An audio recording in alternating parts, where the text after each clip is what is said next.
Hello बच्चों, आप सभी का बीबीपी यूट्यूब चैनल पे वेलकम। आज हम लोग पढ़ेंगे difference between prokaryotic and eukaryotic.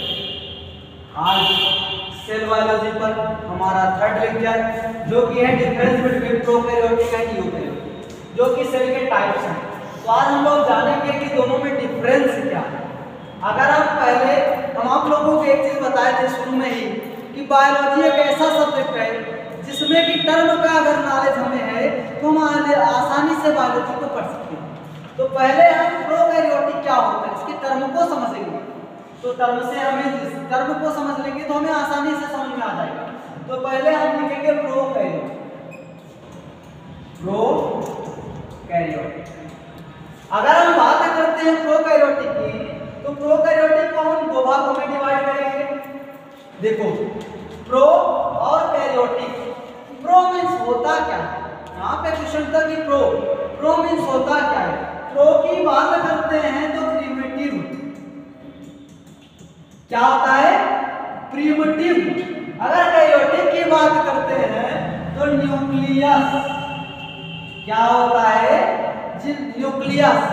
तो आप कह सकते हो कि जिनमें प्रिमिटिव न्यूक्लियस पाए जाते हैं उन्हें हम प्रोकैरियोटिक कहते हैं। क्या कहते हैं, प्रोकैरियोटिक कहते हैं।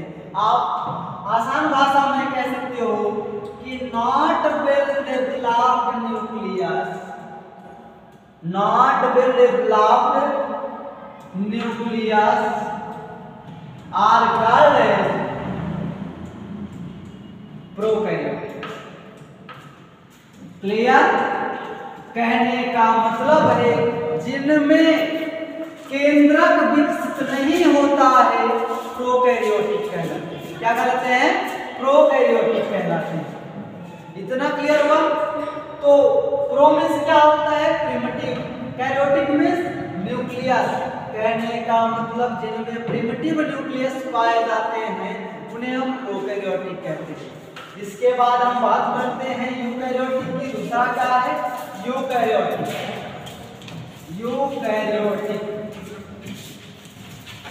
यूकैरियोटिक की बात करते हैं तो हम इसको भी दो भागों में डिवाइड करेंगे। अगर यूकैरियोटिक की बात करते हैं, यू मीन्स क्या होता है, ट्रू। क्या होता है, true. And karyotic means nucleus. क्या होता है, न्यूक्लियस। कहने का मतलब जिनमें ट्रू न्यूक्लियस पाए जाते हैं उनको हम यूकैरियोटिक कहते हैं। क्या कहते हैं, यूकैरियोटिक कहते हैं। यहां तक क्लियर हुआ? तो हम कह सकते हैं यहाँ पे कि वेल डेवलप्ड न्यूक्लियस आर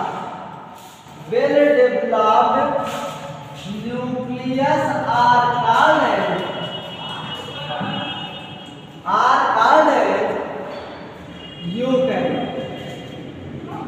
क्या होता है, यूकैरियोटिक। इतना क्लियर हुआ? तो हम इसके बाद डिफरेंस देखते हैं। आप लोग यह नहीं कहोगे कि प्रोकैरियोटिक में न्यूक्लियस नहीं पाया जाता, न्यूक्लियस पाया जाता है बट वेल डेवलप्ड होता है, नॉट वेल डेवलप्ड। कहने का मतलब है पूरी तरह से विकसित नहीं होता है। अगर हम यूकैरियोटिक की बात करते हैं तो यूकैरियोटिक में वेल डेवलप्ड होता है, कहने का मतलब पूरी तरह से विकसित होता है। हम डिफरेंस देखते हैं दोनों में। इधर आप लोग देखिए, प्रोकैरियोटिक की बात करते हैं।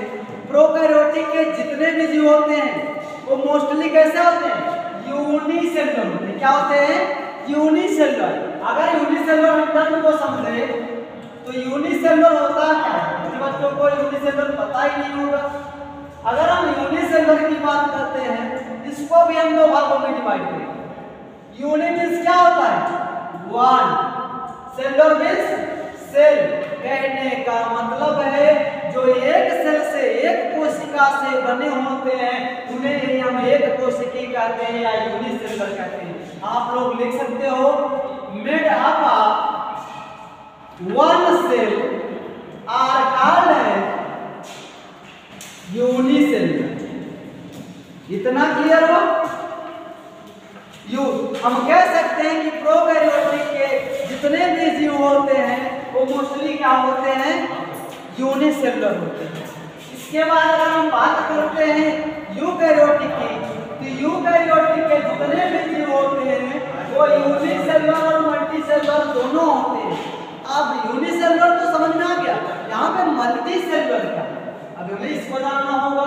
मल्टीसेलुलर को हम समझते हैं मल्टीसेलुलर, मल्टीसेलुलर इसको भी दो भाग में डिवाइड करिए, मल्टी और सेलुलर। मल्टी मीन्स मेनी और सेलुलर मीन्स आपको पहले ही बता चुके हैं कि सेल, कहने का मतलब है जिनमें बहुत सारे सेल पाए जाते हैं। आप जिसमें बहुत सारे सेल पाए जाते हैं उसको हम मल्टी सेलुलर बोलते हैं। आप लिख सकते हो एक लाइन में कि made up of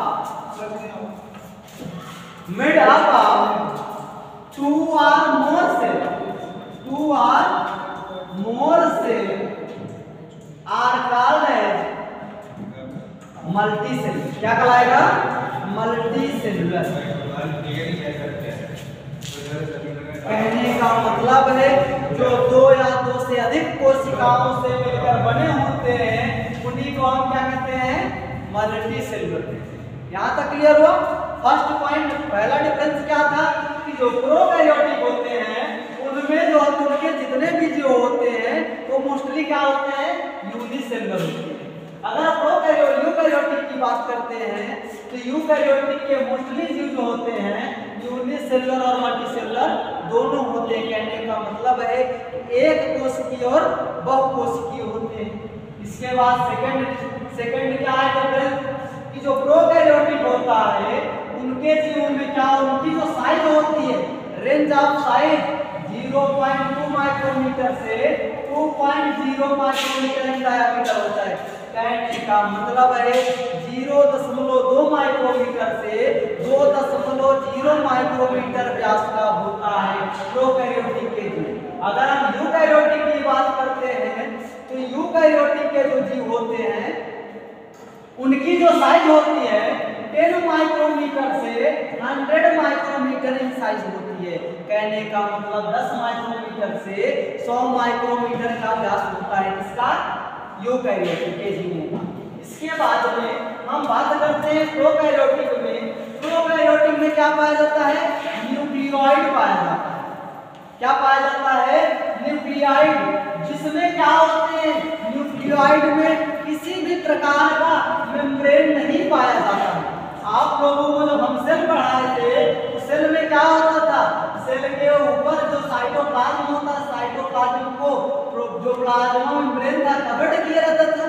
plasma membrane क्या है? एक प्रकार की लेयर है। उसी प्रकार से हमारे यहाँ पे कह रहे हैं कि जो न्यूक्लियोइड, प्रोकैरियोटिक में न्यूक्लियोइड होता है उसमें किसी भी प्रकार का मेम्ब्रेन नहीं पाया जाता। इसके बाद अगर हम बात करते हैं यूकैरियोटिक की तो आप लोगों को पहले ही बता दिए कि इनमें प्रोकैरियोटिक में न्यूक्लियस क्या होता है? Not well developed. इनमें न्यूक्लियस पूरी तरह से विकसित नहीं होता, पाया तो जाता है बट विकसित नहीं होता है। अगर हम बात करते हैं यूकैरियोटिक की तो यूकैरियोटिक में न्यूक्लियस क्या होता है? पूरी तरह से विकसित होता है और इससे क्या होता है? मेम्ब्रेन बाउंड होता है।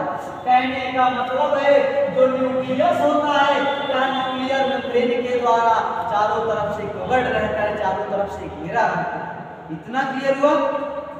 इसके बाद हम तीसरा डिफरेंस देखते हैं कि जो प्रोकैरियोटिक होते हैं, प्रोकैरियोटिक में डीएनए जो होता है वो सर्कुलर होता है। कैसा होता है? सर्कुलर होता है। अगर डीएनए क्या है? यहाँ पे क्वेश्चन उठता है डीएनए क्या है?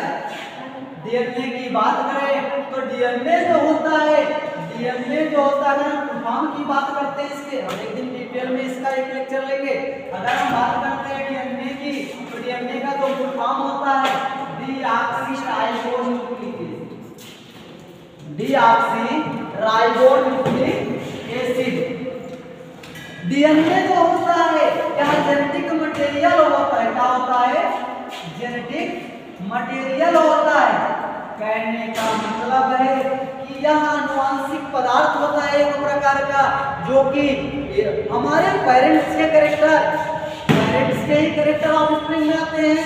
कहने का मतलब है माता पिता के लक्षण बच्चों में जो जाता है वह किसके कारण जाता है? डीएनए के कारण जाता है। इतना क्लियर हुआ। अगर हम बात करते हैं यूकैरियोटिक की, तो यूकैरियोटिक के जो डीएनए होते हैं वो कैसे होते हैं? यूकैरियोटिक के डीएनए लाइनियर होते हैं। कैसे होते हैं? लाइनियर होते हैं। इसके बाद में हम बात करते हैं प्रोकैरियोटिक के डिफरेंसेस की, जिसमें क्या होता है, साइटोप्लाज्म के साथ जो प्रोकैरियोटिक सेल होता है उसमें साइटोप्लाज्म के साथ राइबोसोम पाया जाता है। साइटोप्लाज्म विद राइबोसोम कहने का मतलब है कि साइटोप्लाज्म के साथ ही राइबोसोम पाया जाता है। अगर आप बात करते हैं यूकैरियोटिक के डिफरेंस में, यूकैरियोटिक की बात करें तो यूकैरियोटिक में क्या होता है, cytoplasm with ribosome and membrane bound organelle. कहने का मतलब है जो यूकैरियोटिक होते हैं उनमें विभिन्न प्रकार के ऑर्गेनल्स पाए जाते हैं, मेम्ब्रेन बाउंड ऑर्गेनल। जैसे हम बात करते हैं एंडोप्लाज्मिक रेटिकुलम, क्या होते हैं, endoplasmic reticulum, lysosome, Golgi body, peroxisome, इन सब के बारे में हम डिटेल एक लेक्चर अलग अलग लेंगे। अगर हम बात करते हैं ये सारे ऑर्गेनल्स होते हैं जो कि कोशिका में पाए जाते हैं। किस कोशिका में? यूकैरियोटिक कोशिका में। प्रोकैरियोटिक कोशिका में ये सारे ऑर्गेनल्स एब्सेंट होते हैं। इतना क्लियर हुआ। इसके बाद हम बात करते हैं सिग्निफिकेंस की। जो प्रोकैरियोटिक होता है उसमें माइटोकॉन्ड्रिया एब्सेंट होते हैं, जो प्रोकैरियोटिक होता है उनमें माइटोकॉन्ड्रिया। अगर हम बात करते हैं प्रोकैरियोटिक की, तो प्रोकैरियोटिक में क्या होता है कि माइटोकॉन्ड्रिया इसमें एब्सेंट होता है, माइटोकॉन्ड्रिया एब्सेंट होता है। अगर हम बात करते हैं यूकैरियोटिक की, तो यूकैरियोटिक में माइटोकॉन्ड्रिया प्रेजेंट होता है। यहाँ तक क्लियर हुआ। इसके बाद में एक डिफरेंस और है कि प्रोकैरियोटिक में सेंट्रोसोम एब्सेंट होता है और सेंट्रोसोम जो होता है यूकैरियोटिक में प्रेजेंट होता है। हम एक एक करके जितने भी ऑर्गेनल्स हैं सेल के सबका एक एक लेक्चर लेंगे। अगर हम बात करते हैं प्रोकैरियोटिक की, तो प्रोकैरियोटिक में क्या होता है, यू बैक्टीरिया और आर्की बैक्टीरिया। कहने का मतलब है कि इनमें जो प्रोकैरियोटिक एग्जांपल की बात करें तो बैक्टीरिया आता है। क्या आता है? बैक्टीरिया आता है। कहने का मतलब है बैक्टीरिया में पूरी तरह से न्यूक्लियस का जुड़ाव नहीं होता है। अगर हम बात करते हैं यूकैरियोटिक की, तो यूकैरियोटिक में क्या होता है, यूकैरियोटिक में के एग्जांपल की बात करें तो एनिमल्स आ जाएंगे, प्लांट्स आ जाएंगे, इंसेक्ट आ जाएगा, फंजाई आ जाएगा, प्रोटिस्टा आ जाएगा। ये सब क्या है? ये सभी क्या है? यूकैरियोटिक है। क्लियर? आप लोगों को एक चीज बता दें और मोनेरा किंगडम के जितने भी जीव होते हैं, मोस्टली मोनेरा किंगडम के जितने भी जीव होते हैं वो ज्यादातर क्या होते हैं? प्रोकैरियोटिक होते हैं। कहने का मतलब है उनमें न्यूक्लियस पूरी तरह से विकसित नहीं होता है। और जो चार किंगडम है, जैसे प्रोटिस्टा हुआ, एनिमेलिया हुआ, फंजाई हुआ एंड प्लांटी हुआ, ये सभी इनमें क्या होता है? न्यूक्लियस पूरी तरह से विकसित होता है। आज का हमारा लेक्चर समाप्त